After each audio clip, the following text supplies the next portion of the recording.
Hello friends, welcome back to my channel maths by Khade sir. मित्रांनो, आपल्याला माहीत आहे प्रॅक्टिकल एक्झाम्स चालू झालेले आहेत. म्हणजे आता 12वी बोर्डची एक्झाम होणार आहे. तसाच एक पार्ट प्रॅक्टिकल असतो जो की 2 तारखेपासून चालू झाला. 2 ते 20 पर्यंत हे प्रॅक्टिकल्स आपल्याला कंप्लीट करायचे असतात. काही मुलांचे प्रॅक्टिकल्स झाले असतील, काही जणांचे चालू झाले, काही जणांचे चालू होणार आहे. सो मित्रांनो, बऱ्याच विद्यार्थ्यांमध्ये भीती असते की प्रॅक्टिकल नेमकं काय असतं, कसं होतं. ओके. सो इन जनरल आपल्याला सब्जेक्ट टीचरनी आयडिया दिलेली असते, परंतु आपण स्पेसिफिक मॅथमॅटिक्सचं प्रॅक्टिकल नेमकं काय असतं, त्यामध्ये काय विचारलं जातं, कसं असतं, त्याचा एक पॅटर्न कसा असतो हे बघतो. जनरली आपण सगळ्यांनी मागच्या काही पेपर्स बघितले असतील तर आपल्याला थेरॉटिकलचा एक पॅटर्न माहीत आहे. क्वेश्चन कसे येणार असतात, किती ऑब्जेक्टिव्ह असतात, 1 मार्कचे 1 लाईनचे क्वेश्चन्स किती असतात, ओके, 4 मार्क्सचे किती क्वेश्चन्स असतात हे माहीत असतं. पण प्रॅक्टिकलमध्ये नेमकं काय असतं, प्रॅक्टिकलमध्ये काय असते याचा व्हिडिओ पण कुठे मिळत नाही आपल्याला. जनरली बरेच जण युट्यूबवर सर्च करतात पण ते काही आपल्याला मिळत नाही. ओके. सो त्यामुळेच बरेच जणांच्या विद्यार्थ्यांची भीती होती मनात की प्रॅक्टिकल काय असते, कसं असतं. त्या तुमच्या डोक्यात जे काही प्रश्न असतील त्या सगळ्या प्रश्नांची उत्तरे निश्चितपणे आपल्याला या व्हिडिओच्या माध्यमातून मिळणार आहे. तर मित्रांनो, पहिल्यांदा चॅनलला सबस्क्राईब करा, तसेच हा व्हिडिओ आपल्या मित्रांपर्यंत शेअर करा आणि कमेंट करा, लाईक करा. ओके. तर मित्रांनो, आपल्याला माहित आहे 100 मार्क्सचा पेपर असतो. ओके.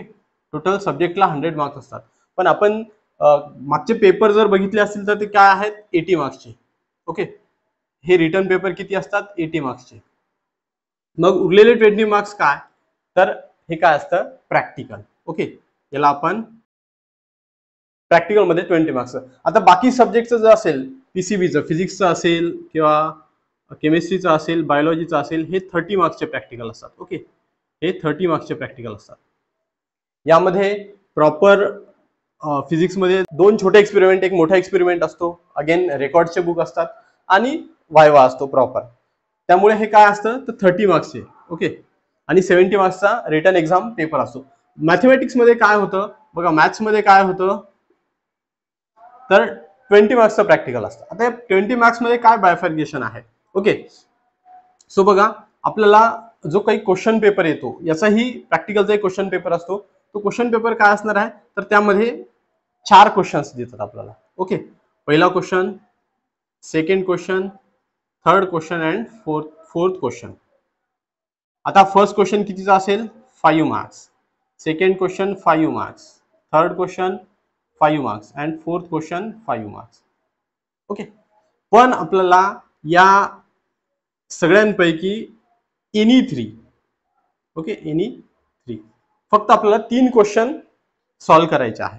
आता यामध्ये पण बघा, पहिले 2 क्वेश्चन जे असतात ते पेपर फर्स्ट मधनं असतात, सेकंडचे 2 क्वेश्चन जे असतात ते पेपर सेकंड मधनं असतात.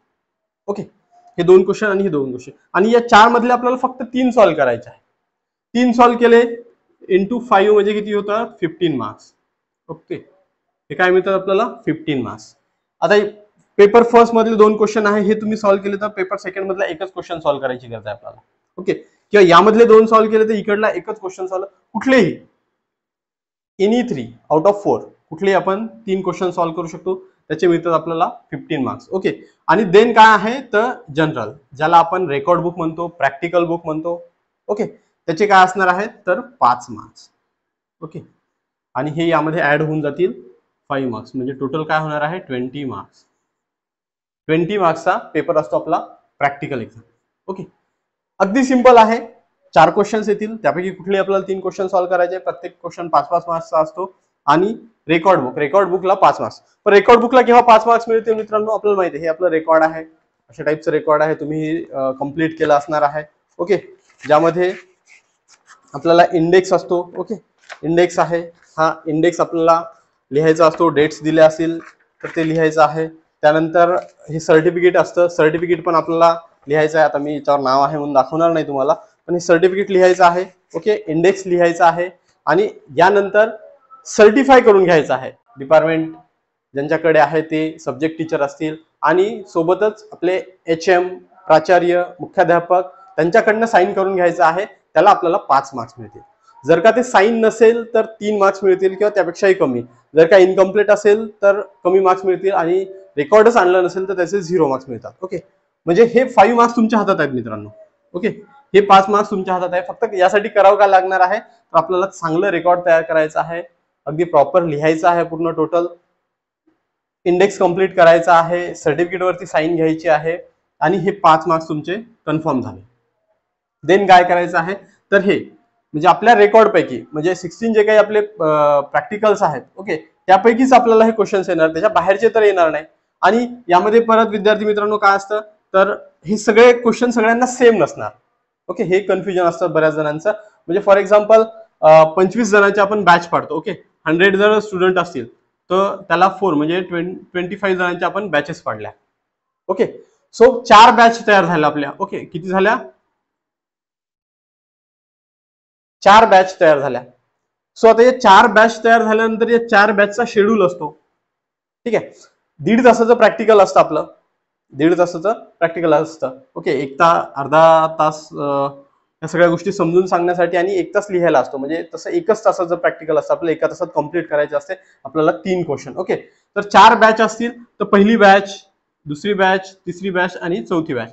तर पहिल्या बॅचला वेगळा क्वेश्चन पेपर असतो, कारण एकाच जर कॉलेजमध्ये असू आपण, पहिल्या दिवशी फॉर एक्झाम्पल हे 2 बॅच झाल्या तर हा इकडे सर्क्युलेट होऊन जाईल. ओके, सेम कॉपी करतील, त्यामुळे पहिल्या बॅचला एक वेगळा क्वेश्चन पेपर असतो, सेकंड बॅचला वेगळा, थर्ड बॅचला वेगळा आणि फोर्थ बॅचला पण वेगळा क्वेश्चन पेपर असतो. म्हणजे सगळ्यांचे क्वेश्चन सारखे नसणार, एखाद्या बॅचमध्ये रिपीट होऊ शकतात एखादा क्वेश्चन, पण टोटल क्वेश्चन सेम नसतात. आता मग हा क्वेश्चन पेपर कोण तयार करतं? बोर्ड कडनं येते का? तर नाही, हा question paper college teacher, okay, आणि जे काही एक्सटर्नल असतात. आता याला एक्सटर्नल पण असतात, बाहेरून एक एक्सटर्नल येतात. आता एक्सटर्नल काय करतात, तर एक्सटर्नल सुपरविजन करतात. एक्झाम कशी होते, एक्झाम कशी कंडक्ट करायची हे त्यांना बघायचं असतं.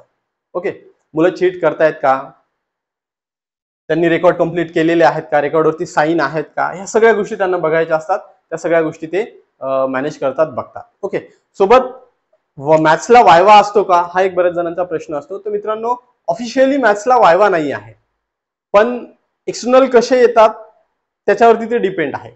एखादे एक्सटर्नल म्हणू शकतात की मुलांच्या साईन घेतात, साईन घेताना ते मे बी वायवा घेऊ शकतात, एखादा 2 प्रश्न विचारू शकतात, पण ऑफिशियली त्याला काही वायवा नाही आहे. ओके, कारण हा 20 मार्क्सचं प्रॅक्टिकल आहे फक्त आपलं. ओके, 20 मार्क्सचं प्रॅक्टिकल असल्यामुळे त्याला वायवा नाही आहे. मित्रांनो, आता मी हे जे सांगितलेलं आहे पॅटर्न, ओके, हे पॅटर्न जर का डोक्यात असेल तुमच्या, तर निश्चितपणे तुम्ही आउट ऑफ मार्क्स घेऊ शकता. आउट ऑफ मार्क्स घेण्यासाठी काय आहे, तर 5 मार्क्स तर आपले कंप्लीट आहेतच, आपल्याला काय घ्यायचं आहे, फक्त 15 पैकी, आउट ऑफ 15.